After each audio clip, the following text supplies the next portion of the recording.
In the shadowy world of medieval Europe, behind stone castle walls and beneath the watchful eyes of the church, people lived lives filled with desires, secrets, and practices that would shock us today. While we often picture the Middle Ages as a time of pure religious devotion and chaste romance, the reality was far more complex, darker, and surprisingly human. Forget everything you think you know about medieval love and sex. This wasn't a world of fairy tale romances or simple religious purity. It was a brutal, confusing time where the church's strict rules clashed with human nature, where noble ladies had more sexual freedom than you'd expect, and where the line between love and violence was dangerously thin. Today, we're diving deep into 5 shocking truths about medieval sexuality that reveal just how different and disturbing intimate life really was in the Dark Ages. And the last one? You won't believe what people actually thought about women's bodies. The church's grip on the bedroom picture. It's the year 1200, and you're a newly married couple in medieval England. You might think your bedroom is your private space, but you'd be dead wrong. The Catholic Church had rules for everything, and I mean everything, that happened between a husband and wife. The church didn't just suggest guidelines for sex. They created detailed, invasive lists of what was forbidden, when it was forbidden, and how often it was acceptable. Sex was only permitted for one reason: making babies. Any pleasure beyond that? That was the devil's work. But here's something that will absolutely blow your mind. The church actually had officials whose job it was to investigate people's sex lives. These were called moral inspectors, or sin watchers, and they would literally spy on married couples to make sure they were following church rules. Neighbors were encouraged to report suspicious bedroom activities. Imagine living in a world where your orgasms could be considered evidence of heresy. The church's paranoia about sexual pleasure reached such extremes that they developed theories about spiritual contamination through physical intimacy. They believed that if you enjoyed sex too much, even with your own spouse, demons could enter your body during climax. This led to the bizarre practice of penitential sex, intercourse performed with prayers, fasting, and deliberate attempts to minimize pleasure. But here's where it gets truly bizarre. The church declared that married couples couldn't have sex on Sundays, Wednesdays, or Fridays. Add to that all religious holidays, feast days, and the 40 days before Easter, and you're looking at nearly half the year being off-limits.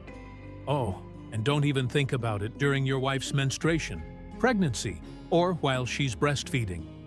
Medieval church leaders went into shocking detail about what they considered unnatural acts.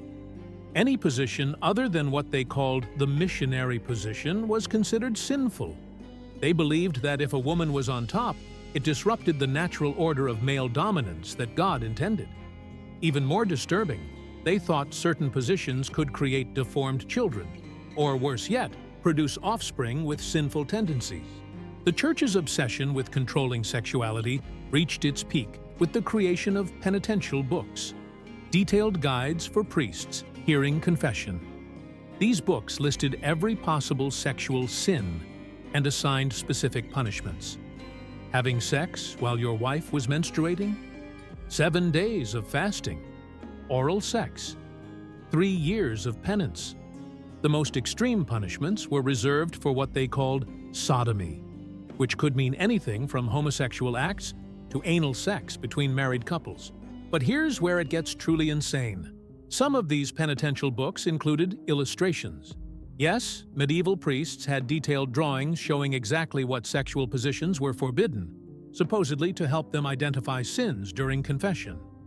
These books were essentially medieval porn disguised as religious instruction, and they were found in monastery libraries across Europe. The church also developed the concept of spiritual marriage for couples who couldn't control their sexual desires. This involved taking special vows to live as brother and sister, even while remaining legally married. Couples who broke these vows faced excommunication, but those who succeeded were considered living saints. The psychological torture this created is almost unimaginable. But here's what's truly shocking. Despite all these rules, people largely ignored them.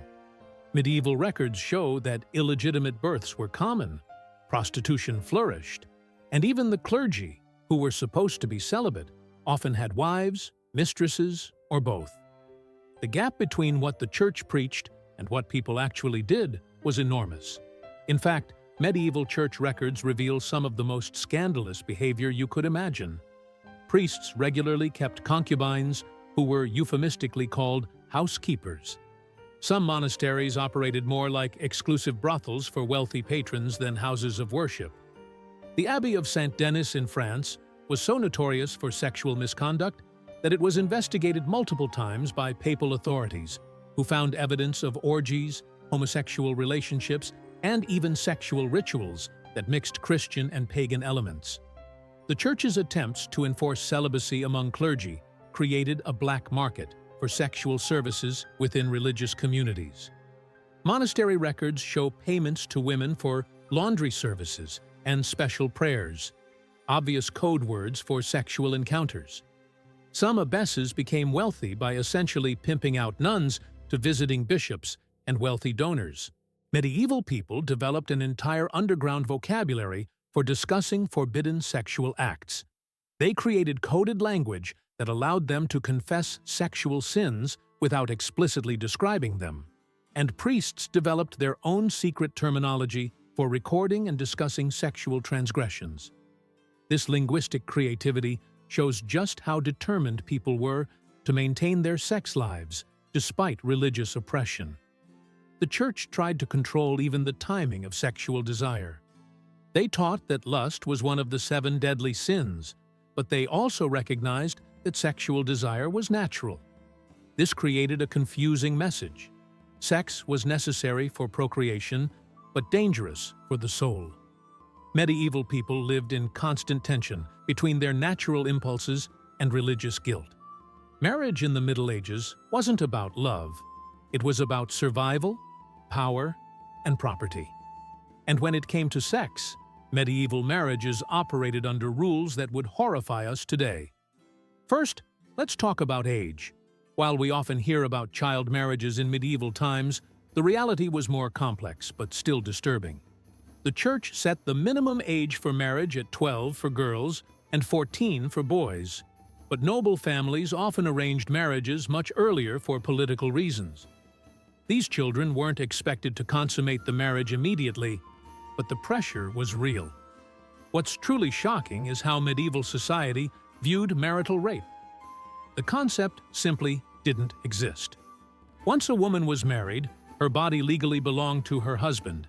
He could demand sex whenever he wanted, however he wanted, and she had no legal right to refuse. This wasn't seen as abuse. It was seen as a husband exercising his rights. Medieval marriage contracts sometimes included specific clauses about sexual obligations. Some agreements stated exactly how often a wife was expected to render the marriage debt, a cold, businesslike term for sexual intercourse.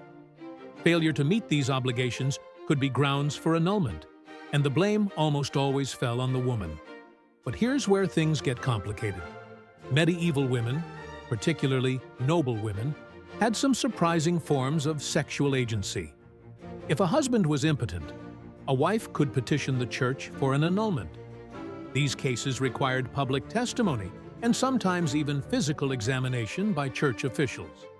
Imagine having to prove your husband's sexual inadequacy in front of religious authorities and court officials. The most disturbing aspect of medieval marriage was the concept of corrective discipline. Husbands were not only allowed, but encouraged to physically punish wives who refused sexual advances or who were suspected of adultery. This violence was seen as necessary for maintaining the proper order of the household. Medieval marriage beds were also public spaces, in a way we can barely comprehend. Wedding nights were often witnessed by family members and friends who would wait outside the bedchamber to hear evidence of consummation. Bloody sheets were displayed as proof of the bride's virginity. The most intimate moment of a couple's life became a public spectacle. But the public nature of medieval sexuality went far beyond wedding nights. In many castles and manor houses, entire families slept in the same room, with married couples engaging in sex while children and servants slept nearby. Privacy as we know it simply didn't exist. Sexual sounds, smells, and sights were part of daily life for everyone in the household. Medieval society also had disturbing rituals around fertility and impotence. If a marriage remained childless after a year, the couple might be subjected to public examination by church officials and midwives. The wife would be physically inspected for defects, while the husband might be required to prove his virility in front of witnesses. These examinations were detailed, invasive, and utterly humiliating. The most shocking aspect of medieval marriage law was something called jus primae noctis, or the right of the first night. While historians debate whether this was widely practiced, legal documents from the period show that some feudal lords claimed the right to sleep with their vassals' brides on their wedding nights. Whether this was symbolic taxation or actual sexual coercion, it shows how women's bodies were treated as property to be shared among powerful men. Even within marriage, medieval people lived with constant fear. Women feared dying in childbirth, a very real danger that claimed the lives of countless medieval mothers. Men feared their wives' infidelity, which could mean raising another man's child or facing public humiliation. Sexual intimacy was clouded by anxiety, violence, and the ever-present threat of death. Medieval marriage ceremonies themselves often included disturbing sexual elements that we would find shocking today. In some regions, wedding guests would follow the newlyweds to their bedchamber and demand to see evidence of consummation. The groom was expected to emerge with bloodied sheets as proof of his bride's virginity, and these sheets would sometimes be displayed publicly the next morning. But the obsession with virginity created an entire industry of deception. Medieval women developed techniques for faking virginity, using everything from chicken blood to tight lacing to create the illusion of an intact hymen. Midwives who specialized in virginity restoration operated in secret, helping non-virgin brides prepare for their wedding nights.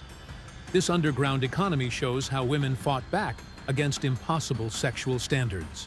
The legal concept of marital rape was so foreign to medieval thinking that the phrase didn't even exist. Church law explicitly stated that a wife's body belonged to her husband, and refusing his sexual advances was grounds for punishment, both legal and physical. Medieval advice books for wives included detailed instructions on how to submit to sexual demands they found repulsive, treating female sexual autonomy as a dangerous form of rebellion. Medieval divorce was nearly impossible, but annulment based on sexual grounds was surprisingly common. Women could petition for annulment if their husbands were impotent, but proving impotence required public testimony and sometimes physical examination by church officials. Some of these cases included grotesquely detailed medical examinations conducted in front of witnesses, turning private sexual dysfunction into public spectacle. The secret world of courtly love. While peasants struggled with the brutal realities of medieval marriage, the nobility created their own twisted version of romance: courtly love. This wasn't the innocent, chivalrous romance of fairy tales. It was a complex, often sexual game that operated entirely outside the bounds of marriage. Courtly love was built on one fundamental rule: the lady must be married to someone else. The whole system was designed around adultery, desire, and the thrill of forbidden romance. A knight would choose a married noblewoman to worship from afar, writing her poetry, performing heroic deeds in her honor, and slowly, carefully seducing her. But here's the shocking truth about courtly love. It wasn't about eternal longing and chaste devotion. Medieval literature from the time is filled with explicit sexual imagery and detailed descriptions of physical affairs. The pure love celebrated in courtly romance was often just foreplay to full-blown adultery. The most famous example is the story of Lancelot and Guinevere, but real medieval courts were full of similar scandals. Eleanor of Aquitaine, one of the most powerful women of the 12th century, was rumored to have had affairs with multiple knights and nobles, including possibly her own uncle. These weren't whispered rumors. They were open secrets that everyone knew, but no one dared speak about directly. Medieval courts developed elaborate codes for conducting affairs. Lovers used secret signals, hidden messages, and coded poetry to communicate. They created their own language of desire that operated right under the noses of husbands and church officials. Andreas Capellanus, a 12th century writer, even created a manual called The Art of Courtly Love that was essentially a how-to guide for conducting elegant adultery. The sexual tension in medieval courts was palpable and dangerous. Affairs could lead to accusations of treason, particularly if the woman was a queen or the wife of a powerful lord. But they could also be tools of political power. A smart noblewoman could use her sexuality to influence decisions, gather information, and build alliances. What makes courtly love truly disturbing is how it treated women. On the surface, it seemed to elevate women to goddess-like status, but in reality, it reduced them to objects of male desire and conquest. The courtly love tradition created an idealized version of femininity that was impossible for real women to live up to. The sexual games of medieval courts weren't just about romance, they were about power, manipulation, and control. Love poems doubled as political statements. Sexual conquest became a form of warfare. And behind the elegant language and chivalrous gestures lay a world of jealousy, violence, and betrayal that would make modern soap operas look tame. Take the case of Heloise and Abelard, perhaps the most famous lovers of the medieval period. Their story isn't the romantic tale most people think it is. Abelard was Heloise's much older teacher who seduced his teenage student, got her pregnant, and then abandoned her to save his own reputation. When her uncle discovered the affair, he had Abelard castrated in revenge. This wasn't a love story. It was a tale of abuse, power, and brutal justice. Medieval courts also developed elaborate systems of sexual espionage. Lovers were used as spies, seducers gathered intelligence, and bedroom secrets became weapons of political warfare. The most skilled courtesans weren't just sexual partners. They were professional intelligence gatherers who could destroy kingdoms with pillow talk. Medieval medicine held bizarre and dangerous beliefs about sexuality. Doctors believed that women's bodies were fundamentally flawed and that sexual desire in women was a sign of illness. They prescribed treatments that were essentially sexual torture, believing that pain would cure a woman of excessive lust. Male sexuality, on the other hand, was seen as natural and healthy, a double standard that justified incredible cruelty.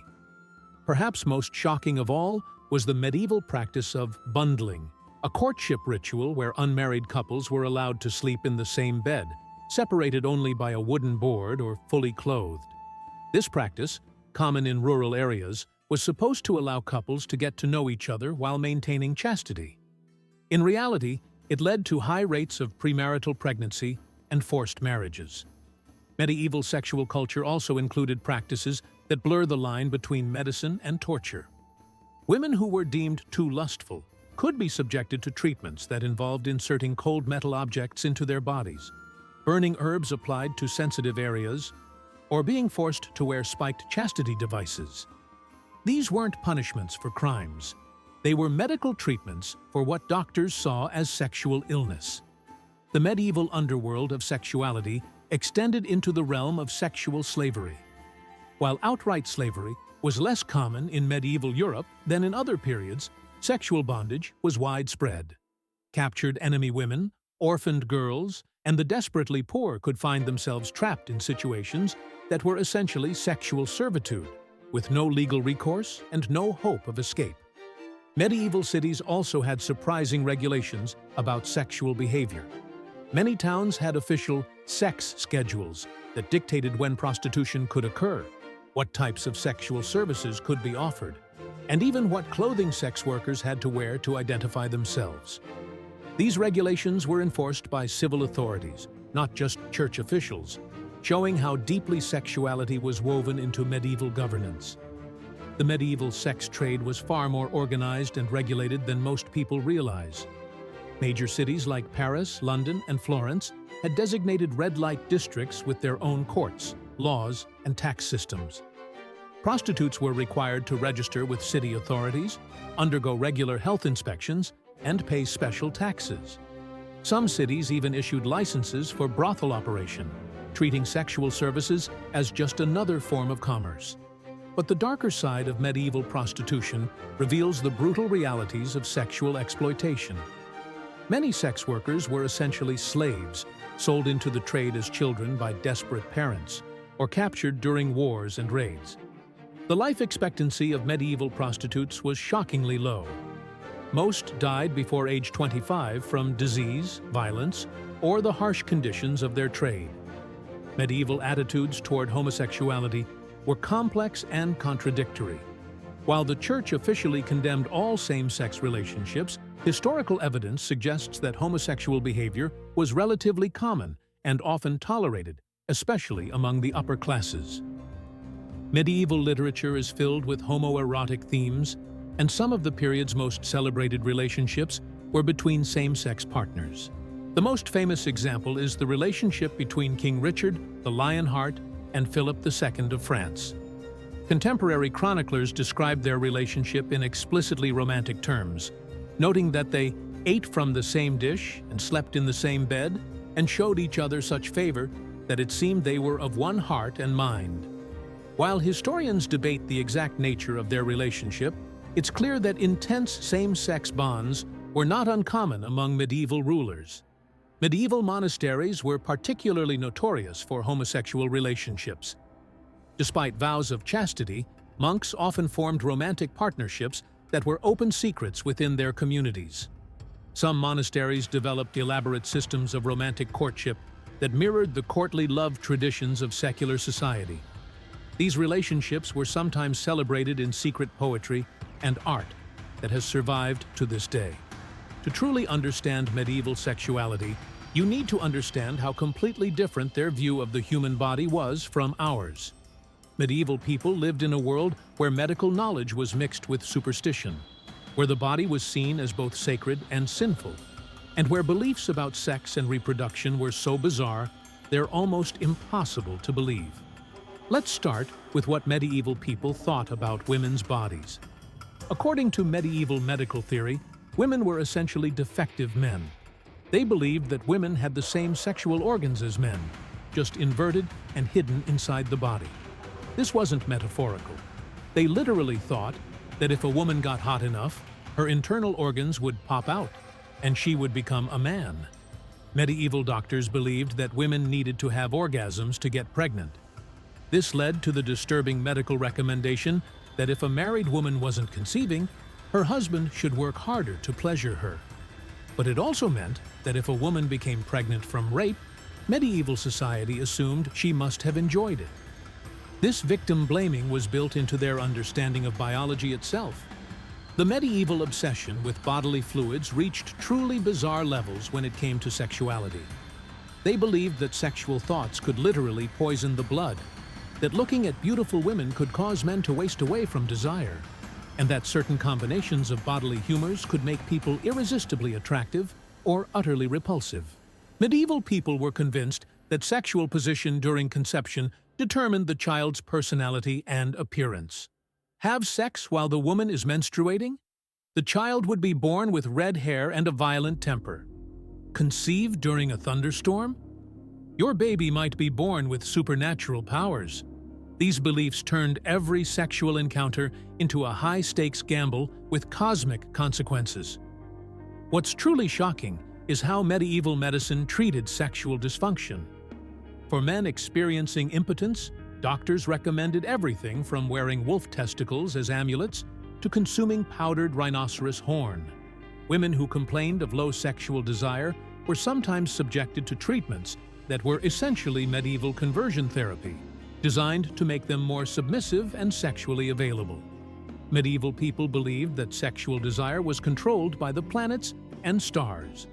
Astrological charts were consulted to determine the best times for conception, and people genuinely believed that being born under certain constellations could make you irresistibly lustful or permanently chaste. Sex wasn't just a physical act, it was a cosmic event that connected earthly bodies to celestial forces. The medieval understanding of anatomy was so confused that they believed men and women had completely different numbers of ribs, that the heart moved around inside the chest during sexual arousal, and that intense orgasms could cause temporary blindness or madness. These weren't fringe beliefs. They were accepted medical fact, taught in universities, and written in scholarly texts. Perhaps most disturbing of all was the medieval belief in sexual demons. Incubi and succubi weren't just folklore. They were considered real medical conditions. People who experienced vivid sexual dreams, nocturnal emissions, or sleep paralysis were believed to be victims of demonic sexual assault. The treatment often involved exorcism, physical punishment, or being forced to wear painful religious artifacts to bed. Medieval people also believed in the concept of sexual magnetism, the idea that some people naturally attracted sexual partners through supernatural means. Women who were considered too sexually appealing were often accused of witchcraft because medieval society couldn't believe that natural beauty alone could inspire such strong desire. This led to countless innocent women being tortured and killed simply for being attractive. The medieval understanding of sexual anatomy was so warped that it created dangerous medical practices. Doctors performed virginity tests that involved examining the shape of a woman's nose, the sound of her voice, and even the way she walked. They believed that sexual experience physically altered a woman's entire body in observable ways. These tests were used in legal proceedings to determine whether sexual assault had occurred or whether adultery charges were valid. Medieval marriage contracts sometimes included detailed sexual performance clauses that read like bizarre legal documents. Some specified exactly how many times per week a husband must visit his wife, what constituted acceptable sexual performance, and even penalties for failing to satisfy one's spouse. These weren't private agreements. They were legal contracts that could be enforced by civil courts. The medieval obsession with sexual performance extended to bizarre fertility rituals and treatments. Couples struggling with infertility would undergo treatments that seem like torture by today's standards. Women might be subjected to painful internal examinations with heated metal instruments, forced to drink concoctions made from animal genitals, or required to engage in sexual acts at specific astronomical alignments. Medieval medicine also included an entire pharmacology of sexual enhancement and control. Aphrodisiacs made from everything from powdered rhinoceros horn to human blood were sold openly in medieval markets. Conversely, anti-aphrodisiacs designed to suppress sexual desire were given to young people, religious novices, and overly lustful wives. Many of these substances were highly toxic and caused more harm than any supposed benefit. The medieval understanding of sexual anatomy led to medical practices that were essentially sexual torture, disguised as treatment. Doctors believed that excessive sexual desire in women was caused by a wandering womb that needed to be repositioned through painful manipulation. They also practiced therapeutic rape, believing that forced sexual intercourse could cure various mental and physical ailments in women. Medieval people lived in constant fear of sexual contamination. The belief that sexual contact could transmit not just disease, but moral corruption and even demonic influence. This led to elaborate purification rituals after sexual activity, including special baths, prayers, and even temporary separation between partners. Sexual pleasure was seen as spiritually dangerous, capable of opening the soul to evil influences. The concept of sexual addiction was well known to medieval people, though they understood it in religious rather than medical terms. Lust madness was considered a form of demonic possession that required exorcism rather than therapy. People suffering from what we might now recognize as sexual compulsion were often subjected to painful religious treatments, including flagellation, starvation, and isolation. Medieval people lived in a world where sexual desire was simultaneously natural and supernatural, where the body was both God's creation and Satan's playground, and where the line between medicine and magic was almost non-existent. Every sexual thought, every physical sensation, Every moment of desire was loaded with cosmic significance and potential damnation.